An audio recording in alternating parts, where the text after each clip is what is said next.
오늘 우리의 마음을 깊이 울리는 두 가지 이야기를 통해 비난의 돌을 내려놓는 용기와 우리 삶에 굳어진 일상을 깨뜨리는 놀라운 은혜에 대해 이야기 나누고자 합니다. 이 메시지가 여러분의 마음에 와닿는다면 이 영상을 공유하여 다른 이들에게도 희망의 씨앗을 심어주십시오. 여러분의 나눔이 누군가에게는 절실한 위로가 될 수 있습니다. 지금부터 하나님의 평강이 듣는 모든 분들과 함께하기를 기도합니다. 이야기는 예수님께서 가르침을 전하시던 어느 날 아침 성전에서 시작됩니다. 평화로운 분위기는 한 무리의 사람들에 의해 무참히 깨어집니다. 그들은 분노와 정죄에 가득 찬 얼굴로 한 여인을 예수님 발 앞에 거칠게 내던졌습니다. 그들의 외침은 군중의 소음을 뚫고 날카롭게 울려 퍼졌습니다. 선생이여, 이 여자가 간음하다가 현장에서 잡혔나이다.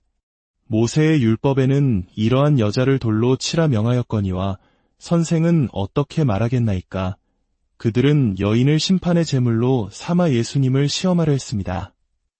율법을 어기면 로마법에 저촉되고 율법을 무시하면 신성모독이 되는 진퇴양난의 함정이었죠. 이 장면에서 우리는 먼저 한 가지 불의를 발견합니다. 간음은 결코 혼자 할 수 없는 죄입니다. 그렇다면 그 남자는 어디에 있습니까? 왜 오직 여인만이 수치와 죽음의 위협 앞에 맨몸으로 내던져져야 했을까요? 이것은 오늘날까지도 우리 사회에 만연한 이중잣대를 떠올리게 합니다. 한쪽에는 관대하고 다른 한쪽에는 가혹한, 공정하지 못한 저울 말입니다. 사람의 손에 심판을 맡기는 것이 얼마나 두려운 일인지 모릅니다. 사람은 한번 누군가를 미워하고 돌을 던지기로 마음먹으면 그 결정을 좀처럼 바꾸지 않기 때문입니다. 자비나 긍휼을 기대하기 어렵습니다. 보십시오. 처음에는 몇몇 사람이었을지 몰라도 순식간에 거대한 군중이 형성됩니다. 사람들은 사실관계나 내막에는 관심이 없습니다. 그저 돌을 던져도 되는 대상이 생겼다는 사실에 흥분하며 무리에 합류할 뿐입니다. 이것은 마치 오늘날 우리가 온라인에서 목격하는 무분별한 비난과 마녀사냥을 떠올리게 합니다. 잘 알지도 못하는 사람을 향해 손쉽게 비난의 댓글을 달고 거짓 소문을 퍼나르며 군중 심리에 휩쓸리는 우리의 모습과 다르지 않습니다. 때로는 진실을 알고 있음에도 침묵해야 할 때가 있습니다. 나를 방어하기 위해 입을 여는 순간 다른 누군가의 비밀이나 약점을 드러내야 하기 때문입니다. 그럴 때 우리는 고결함을 지키기 위해 침묵을 선택하고 군중의 외침을 묵묵히 견뎌내야 합니다. 싸움에서 이기는 것보다 나의 온전함을 지키는 것이 더 중요하기 때문입니다. 군중이 저지른 가장 큰 실수는 바로 그 여인을 예수님께 데려왔다는 것입니다. 그들의 목적을 이루려 했다면 그들이 여인을 발견한 그 자리에서 조용히 돌로 쳤어야 했습니다. 그러나 서기관과 바리새인들, 즉 그들은 여인을 예수님 앞으로 끌고 왔습니다. 이것이 바로 우리에게 희망이 되는 지점입니다. 문제가 생겼을 때, 죄책감에 휩싸였을 때, 세상의 손가락질을 받을 때 우리를 교회 건물로만 데려가지 마십시오. 우리를 예수님께로 데려가 주십시오. 많은 사람들이 교회에 다니는 것과 예수님을 만나는 것을 혼동합니다. 교회에 출석하는 것이 신앙의 전부가 아닙니다. 예수님과의 인격적인 만남과 깊은 관계가 없다면 그것은 종교적인 경험에 머무를 뿐 삶의 근본적인 변화를 가져오지 못합니다. 다시 성전 마당으로 돌아가 봅시다. 여인은 옷이 찢겨진 채 먼지 나는 바닥에 엎드려 있습니다. 스스로를 의롭다 여기는 사람들의 경멸적인 시선 속에서 극심한 수치심과 모멸감을 느끼고 있습니다. 그녀는 알고 있습니다. 잠시 후면 차가운 돌들이 자신의 머리와 몸을 향해 날아들 것이라는 사실을 말입니다. 상상해 보십시오. 사람들이 던지는 돌에 맞아 살이 찢기고 피가 튀는 끔찍한 고통을, 의식이 흐려지고 결국 돌무더기 아래에 형체도 없이 묻히게 되는 비참한 죽음을 말입니다. 여러분, 소문은 돌과 같습니다. 거짓 증언도 돌과 같습니다. 편견과 섣부른 판단 역시 날카로운 돌입니다. 충분히 많은 사람들이 그 돌을 던지면 어느 순간 그 사람의 진짜 모습은 보이지 않게 됩니다. 사람들은 더 이상 그 사람을 보지 않고 그 사람에 대해 들은 이야기만을 보게 됩니다. 당신이 그 소문을 퍼뜨릴 때마다, 좋아요를 누르고 리트윗할 때마다 당신은 그 무자비한 군중의 일원이 되는 것입니다. 군중은 율법을 내세우며 예수님을 압박했습니다. 돌로 치는 것이 옳습니까? 아닙니까? 그들의 질문에 예수님께서는 아무 대답도 하지 않으셨습니다. 이것이 바로 예수님의 위대함입니다. 그는 그들의 저열한 개임에 말려들지 않으셨습니다. 군중의 요구에 굴복하지 않고 비난 앞에서 묵묵히 자신만의 길을 가는 용기를 보여주셨습니다. 때로는 적을 향해 할 수 있는 가장 강력한 말이 바로 침묵이라는 것을 예수님의 침묵은 제게 소리보다 더 크게 외치고 있습니다.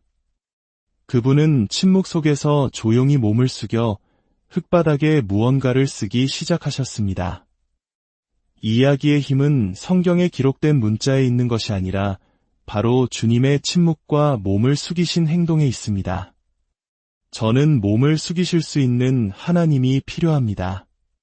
스스로의 힘으로는 도저히 일어설 수 없는 존재에게까지 기꺼이 내려오시는 분.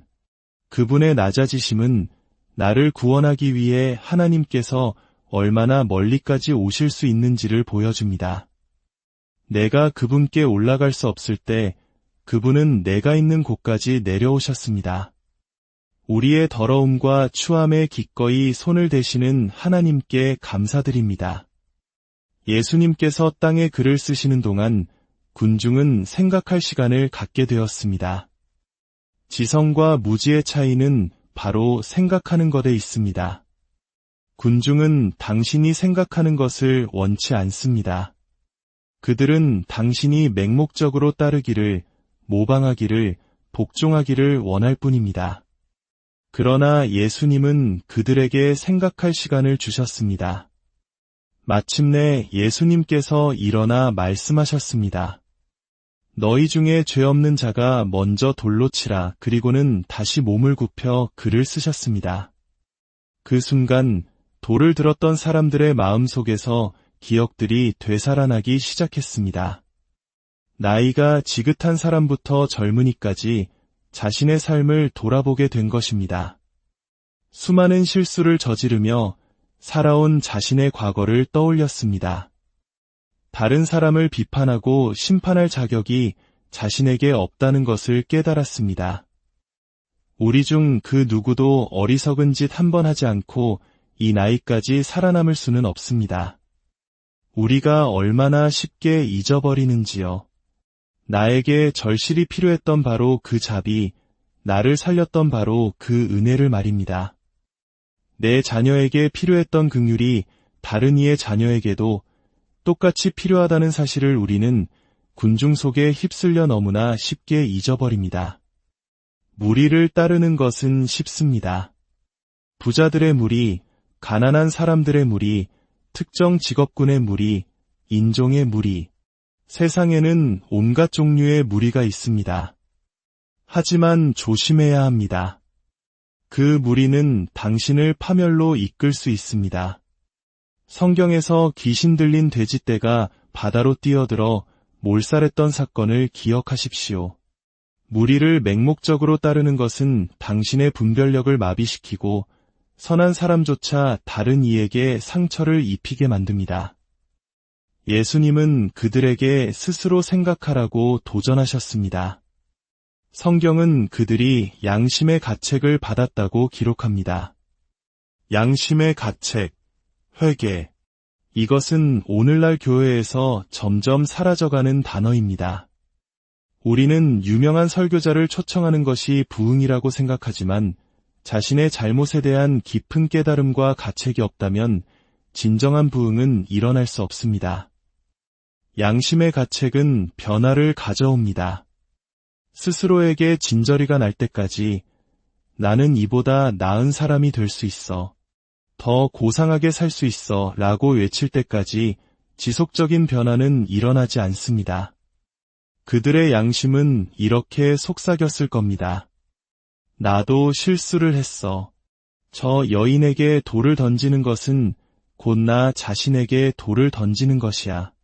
다른 사람은 몰라도 내 손에서는 그 돌이 날아가지 않을 거야. 진정으로 영적인 사람이란 어떤 사람일까요?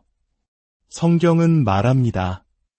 만일 누가 무슨 범죄한 일이 드러나거든 신령한 너희는 온유한 심령으로 그러한 자를 바로잡고 너 자신을 살펴보아 너도 시험을 받을까 두려워하라. 다른 사람을 바로잡기 전에 너 자신을 살펴보라고 말합니다. 나 자신의 연약함과 허물을 아는 사람은 다른 사람을 향한 비난의 입을 닫게 됩니다. 다른 사람에게 한 번 더 기회를 주게 됩니다. 그렇게 한 사람씩 손에 들었던 돌을 떨어뜨리기 시작했습니다.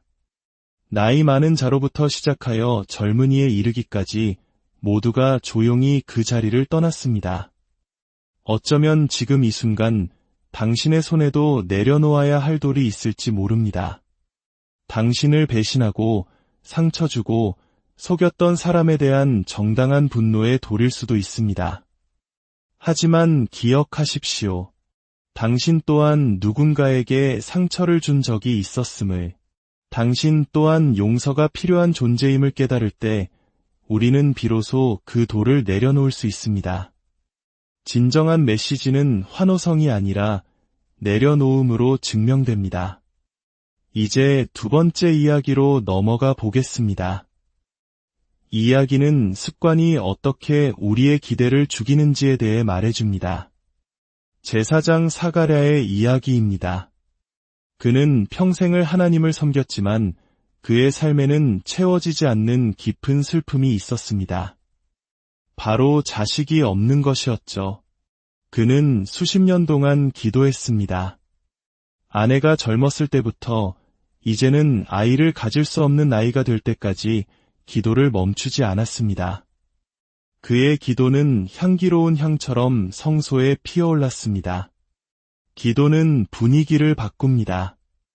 하나님은 우리의 기도를 들으실 뿐만 아니라 그 향기를 맡으실 수 있습니다. 특히 불타는 듯한 간절한 기도의 향기는 하늘의 보좌를 움직입니다. 어느 날 사가랴가 성소에서 분향하고 있을 때 천사 가브리엘이 나타났습니다. 그리고 충격적인 소식을 전합니다. 내 아내 엘리사벳이 내게 아들을 낳아 주리니 그 이름을 요한이라 하라. 수십 년간 기도해왔던 바로 그 응답이었습니다. 하지만 사가랴의 반응은 어땠을까요? 내가 이것을 어떻게 알리요? 나는 늙고 아내도 나이가 많으니이다. 그는 경건의 모양은 있었지만 믿음은 오래전에 은퇴해버린 상태였습니다. 거룩한 장소에서 거룩한 사람들과 거룩한 말을 하고 있었지만 더 이상 그것을 믿지 않았습니다. 일상적인 종교 행위가 그의 기대를 잠식해버린 것입니다. 하나님은 때로 우리의 일상과 상식을 산산조각 내십니다. 우리가 익숙함에 젖어 더 이상 아무것도 기대하지 않을 때 하나님은 가장 놀라운 방식으로 개입하십니다. 당신의 기도를 하나님께서 들으셨습니다. 당신의 눈물을 보셨습니다. 이제 그분은 당신의 평범한 일상을 깨뜨릴 준비를 하고 계십니다. 천사는 사가랴의 의심에 대해 정상적인 방법으로 설명하지 않았습니다. 아내를 젊어지게 해주겠다거나 특별한 약을 주겠다고 말하지 않았습니다. 대신 이렇게 선포합니다. 나는 가브리엘이라. 이 말의 의미는 이 소식은 내 의견이 아니라 나를 보내신 하나님의 말씀이다라는 것입니다. 그리고 천사는 말합니다. 이 일이 되는 날까지 내가 말을 못하게 되리니 이는 내가 내 말을 믿지 아니함이거니와 하나님은 사가랴의 입을 닫으셨습니다. 왜일까요? 생명과 사망의 권세가 혀에 있기 때문입니다. 말이 씨가 된다는 우리 속담처럼 부정적인 말과 의심의 말은 하나님의 위대한 계획을 망칠 수 있습니다. 하나님은 축복을 주시기 위해 때로는 우리의 부정적인 입부터 막으셔야 합니다. 당신을 새로운 계절로 인도하기 위해 하나님은 당신의 입을 닫으실지도 모릅니다. 나는 할 수 없어. 너무 늦었어. 나는 자격이 없어라고 스스로에게 말하는 것을 멈추십시오. 하나님께서 당신의 입을 닫으시고 당신을 대신하여 일하실 것입니다. 더욱 놀라운 것은 하나님께서 태어날 아이의 이름을 이미 정해두셨다는 사실입니다. 그의 이름은 요한이라. 당시 제사장의 아들은 아버지의 이름을 물려받아 사가랴 2세가 되는 것이 관례였습니다. 그러나 하나님은 그 관례를 깨셨습니다. 이 아이는 너의 복제품이 아닐 것이다. 이 아이는 너의 과거를 잇는 아이가 아니라 새로운 시대를 여는 아이가 될 것이다. 요한이라는 이름은 그 가문에 한 번도 없었던 이름이었습니다. 친족 중 아무도 그 이름을 가진 이가 없었습니다. 하나님께서 당신을 통해 하실 일은 당신의 가문에서 한 번도 일어난 적이 없는 새로운 일이 될 것입니다. 당신은 당신 가문의 첫 번째가 될 것입니다. 대대로 내려오던 가난과 질병과 실패의 저주를 끊고 축복의 첫 번째 통로가 될 것입니다. 오늘 우리는 두 가지 모습을 보았습니다. 한 손에는 비난의 돌을 들고 다른 한 손에는 의심의 말을 품고 있는 우리 자신의 모습입니다. 예수님은 우리에게 침묵으로 그리고 낮아지심으로 말씀하십니다. 당신 손에 든 돌을 내려놓으라고. 당신의 이웃을 향한 정죄의 돌, 과거의 상처로 만들어진 원망의 돌, 스스로를 올가매는 자책의 돌을 내려놓으라고 말입니다. 또한 하나님은 우리의 굳어진 일상과 상식의 벽을 깨고 찾아오십니다. 기도에 응답이 없다고 포기하지 마십시오. 당신의 믿음이 은퇴하도록 내버려 두지 마십시오. 하나님은 당신의 인생에 요한이라는 새로운 이름을 준비하고 계십니다. 이전에는 한 번도 없었던 놀라운 일을 시작하실 것입니다. 주님, 오늘 우리에게 당신의 마음을 알게 하시니 감사합니다. 우리 손에 든 돌들을 내려놓을 용기를 주시고 우리의 입술에서 의심과 불평의 말을 거두어 주옵소서. 우리의 평범한 일상을 깨뜨리는 하나님의 놀라운 은혜를 기대하며 살아가게 하옵소서. 우리 각자가 속한 가정과 공동체에서 저주를 끊고 축복을 시작하는 첫 번째 사람이 되게 하여 주시옵소서. 예수님의 이름으로